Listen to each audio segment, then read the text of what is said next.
Hello. Hello. হ্যাঁ, লাল টুকটুক ভাবি। হুম, কি হয়েছে বলে ফেলো। তুমি আমাকে দুপুরবেলা ছাদে যে চোখ মারলে কেন? আর চোখের ভিতর কি যেন একটু পড়েছে মনে হয়। আমাকে দেখে চোখের ভিতর পড়িছে নাকি আমাকে চোখ টিপ মারিছো? কই আমার তো মনে আসতেছে না। হ্যাঁ। ওই হতে পারে, চোখে অনেক ধরনের তার সমস্যা আছে না মানে মানুষের। তার মানে ভাবি, তো এখন কি বলতে চাচ্ছ তুমি বলো। তোমার লাগবে নাকি কি লাগবে? রাতের মেশিন? আর তুমি মনে করেছো না আমার মেশিন নেই? মেশিন আছে না আমার। ওই তো মেশিন একটু দূরে গেছে আর কি। ও,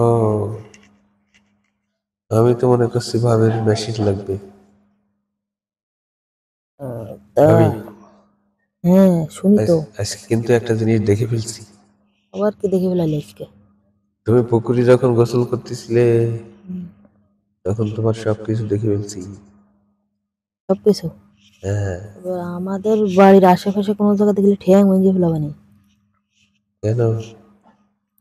মহিলাদের গোসল করে দেখার জন্য এখানে অনেক পলাই থাকো তাই না? হ্যাঁ, দেখি তো। সুন্দরী ভাবি গাছে উঠে বসে থাকে এখানে পলাই কিরকম থাকে। গোসল করে। ভাবি, আর তো ভালো কাজ না, এটা তো লুচ্চামি কাজ। তোমার জিনিসগুলো কিন্তু সেই একেবার খাসা। তো এরকম পলাই টলা না থাকে এসে একটু পিটনিট ডলে দিতে তাই বলো তো না। তা তো আসতে করলে তো আসতাম, তুমি তো করলে না। না সে দেখেই যখন ফেলবে তখন একটু ডলে ডলে দিয়ে দেখো। ও, তাহলে একটা কাজ করবো। আমি কালকে তো আর মানা করতেছি না। তুমি গোসল করতে যাও কয়টা বাজে? আমি গোসলের টাইম তো 1:30টা। 1:30টা? হ্যাঁ। তখন কেউ ঘাটে থাকে না? না। পুকুরে পুকুরিতে কেউ থাকে না, না? না থাকে না তো। তাহলে একটা কাজ করবো, আগামীকাল আমিও 1:30টা বাজে গোসল করতে আসবো। হুম। ঠিক আছে? হ্যাঁ। তাহলে আমি তোমার হাত, পা, পিঠ, বুক সব ডলে দেবো সাবান দিয়ে। ঠিক আছে? ডলে তো দিলে সমস্যা নেই, পরে তো তোমার সমস্যা বেড়ে যাবে। আবার আমার সমস্যা বাড়লে তুমি আসো না? তোমার সমস্যা বেড়ে গেলে তোমার পানিতে নামাই দিবানি, পানিতে নামাই দিলে ছোট, পানির মধ্যে গেলে ছোট হয়ে যায় না।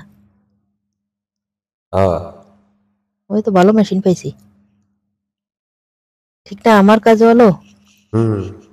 মেশিনের কাজ হলো। তাই? ভালো না? হ্যাঁ, বলো। পানির মধ্যে 2 ঘন্টা রেখে দিলে হয়ে যাচ্ছে কাম। তাই? ও, ঠিক না? হুম, ঠিক। তো ঠিক আছে, তো ওই ডুলে টুলে দিবা, ডুলে টুলে দিয়ে আমি গোসল করে উঠে আসবো, তুমি 2 ঘন্টা পরে উঠবা। 2 ঘন্টা পরে যদি উঠতে পারো তাহলে আসবা, না হলে আসার দরকার নেই। আমি বলতেছিলাম কি, রাতে একদিন আসি তোমার রুমে। রাতে? হুম। এই তো ওই কথা কদিন সাহস বেড়ে গেছে তাই না? হ্যাঁ, আমি তোমার পিছনে ঘুরি, তুমি বোঝো না? হ্যাঁ বুঝি তো, বুঝি বলেই তো এই পর্যন্ত গেল।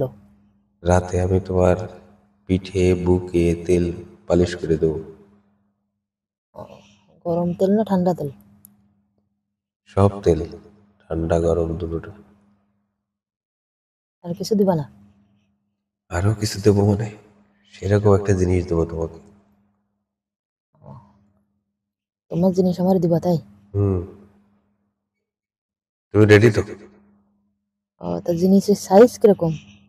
সাইজ তুমি গেলি না বুঝতে পারবো। হবে তো আমার? হুম। তা- তাহলে একটা কাজ করি, আজকে রাতে ঢুকি তোমার রুমে। তোমার রুমে তো কেউ থাকে না, তুমি একা।